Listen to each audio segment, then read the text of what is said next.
Cé gur chuirigh stop le feachtasaí seintir per Láirge agus an Clare níos luas a bblion tha Iomána Mionúir an dá chaunta Iomána harta Loch Leanúna. Fuair an Clare an lábhan nóta ar Champagne na món Corcaigh sa bhealach le Ceannais, fad is a clí per Láirge Champagne lein caichuinig I dlithe epiciúil eile. Tá baing van uair na hÉireann gans dá chaunta, tá háchréibh bótaigh an Clare an Ceannais FF3, bas tá tríchréibh bótaigh per Láirge an Ceannais siar a chavis a trídeog. Ceog a fearn a bhanach stair amach dá chaunta. Bhí Brian Tyres agus Eva O'Connor I láthir do chlé Iomána Mionúir na hÉireann ortha ag Electric Ireland. Agus bas bra lehan a chamánaige, den de chrú bhaile bhicodar, seolta fadaige. An osan son ar an Norden son le Evan Crimmins ach tá sé fachtas tíga tá Páirt Láirge stig, agus tá cúlaige Pierce Clan sa chéad nómad nach mór. Sa chéad nóméid agus tá sé beagnach cosúla sin teanna fuór Cluiche in a cuine an lád éireannach duine ag teachtasteach díreach ar an gúlan cafarrág a raibh tionachar ag an máisteach ar sin tháinig an líród tríd mar eichan tú hit sé go fuirfa an sin do Dylan Murphy agus thug sé amach go bí dí Pierce Clan. Seannais of Nitson Kaint agus ní bhíonar Dylan Murphy dachar a bheith taobh le héadí Cormac Spain a líon lán tasig. Agus beg ceisna a gelína le hosig an chláir an féad le ho príní anmh a gcuine na bhar mór. Nes go tóiste gesta déisig, cheapnar gur mar sin a bheith ag an glárach tá ceanna le seoltaisteach go háling ar fad Shane Power an tosa. An cór tuc an sonnaige tá chéile córic, steach a lár slí, cléirí uach agus a chionnachar san I méadú. Seolta go deas trascarí Liam Murphy. Chéir a chúla gin versa, sa chréibh cé greibh sé ciún an ládéarnach, beag meach sé sás le pointan leomh agus nach glóte an scóra sin. Ach gan éon bheann agus na imireoirí ar sin. Siarn Sogdy Kennedy. Bob Bolton son aige, óma gena Goilí mór a son na chuir bhaim agus pointe den sco ó lár na Parkimore. Lynch and son sa bhalach a Gerta Rogers ach gan feic mi gart. Se agus tá bula fáis ag Rogers anis. Dar leis an réiteoir a haigist an son agum, na déise geir an nún sé. Nis Ross má question sa, an dá ifrinné a dhéchan le chéli gróid ó sé. An clíhán an mo, agus tá sé sin glór for mar féinte. Doch reidse ó Geróid ó sé a dhéanamh a ríis fuair sé trí fointe an lád éireannach agus annach rion thug sé ceannaireacht ó Lár Parca. Ar Ireland cógéir ar an taobh lína, ar an taobh clé agus thar an trasná sin pointe den céad agus ceann anspragad go jo.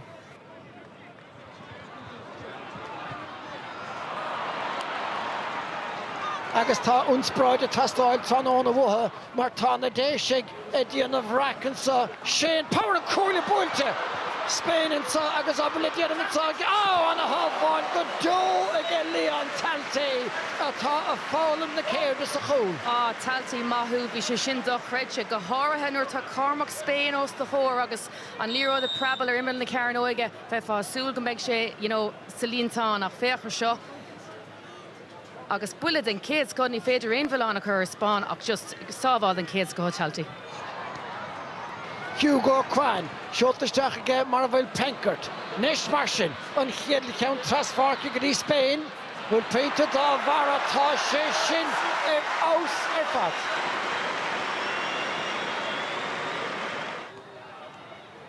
Anna hásta ní flár, lena bhfuil dianta nes sin ceann san stúr a go hálaigh, sin rud a thuirigh misneachtas de Clárigh.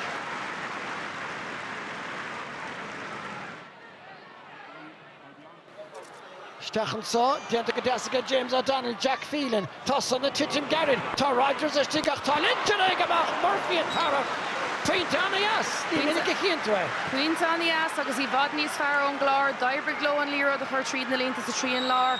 Bhí an Bertown, taobh stig den chlár chun Carolyn a chéile an uair seo, agus tháinig Tommy Kennedy arás agus sin a dhéanaan Port Láirge tána cosantóir ag immert go díal arís. Jamie Shannon. Put together again, ní dóilim go bhí sé túirt fe féintean son, Christian ó Spain agus an tríú fear, góling ótach ag an Niall Doyle, ar ós ar fad. Mátá sé héige há sínta Spain is seo an cetar agus pointe an na ciniúna.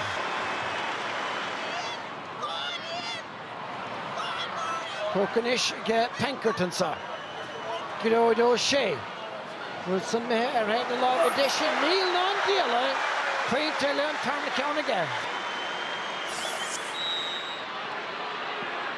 Agus tá pass took the Barry the Mio Carton son there. Chiapas Gavin Tangaval clean cart. Tá Coharish Mata Nish the Chorach pre-tail agus tá Bartianta again Ian O'Brien. Well, Chorach point of view again point to shot Stachan sa agus Ian McEwenish. Slán hega das chan tosig yeshun Shane Power agus tá Darn Cattis in air again. Is ma hegen check will point again. Catu Ifa ve queen of the row mar Rodham Lecht name Electric Island. A hidden darling. Shachun James O'Donnell and Clare. Block all to make it out O'Shea. Anna Hashke ge Maki Hay. Agus Eish and slower. Look down to Fort Láirge in a shots of a race. Shachun Jack Power. Put it as again. Jack is taken to Cormac Spain. For Takicht and Dahev. Egon Takicht. And they hit the score. Oh, have the park. Oh, Tommy Kennedy atá love suas the left na himmer go Jack Power a mar Ozzy Gleason on Shin agus é ruher. Chat in fainted Duke the Varna own. Jamie Shannon. Ik macht lessen is tá Bert na Joig.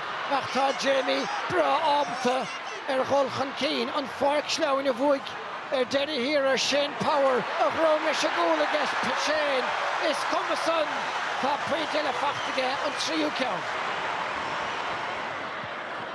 Tá Kellyura Tusne Overbjörg Lua Acha Tá Retotesh and Kinnianov Gorlorson Ishtachno agus to see it Port Láirge Curry in the Éireann and Rodham Mionúir agus Tá Nadoga header east again Retoir while Egintucht Acha see it na Currahe agus an Chrave Butchit and Garo Urlaka Curn Skill Éireann a Dulcin oh yes.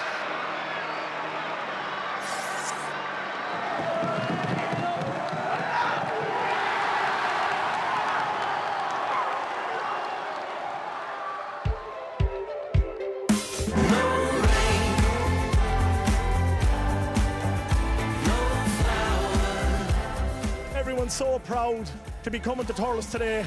You saw the crowd we brought. Conditions are horrendous, but like I have to take my hat off to the lads outside there. The way they handled the ball outside, that was unbelievable.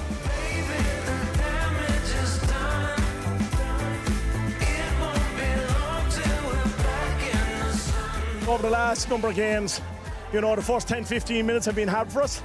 Today we came straight out the blocks, got 1-2 straight away in the first couple of minutes. That set the team up then. Evan Trimmondacht has a back the chicken top Port Láirge stay. August top cool and that Pierce Clan. Secure number top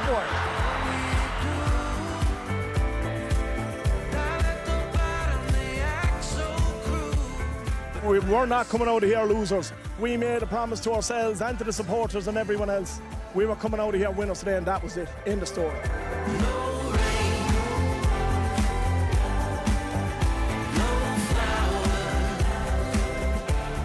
There was defensive play there during that second half. It was unbelievable to watch. Guys throwing their bodies in front of the ball. Shane Power of Romish a goal against Shane. It's Commerson. Top pre-tail a fachtige on Triu count. Agus to see it. Port Láirge Curry in the Éireann and Rodham Mionúir. I've no words for it. What a day for Waterford. My voice is gone. Joxer, you picked us up from day one and there was no going back. There was one mission and it was to bring this thing home. It's a fairy tale story. I think I'm going to wake up out of a dream or something here now in a second. Up the Dusha!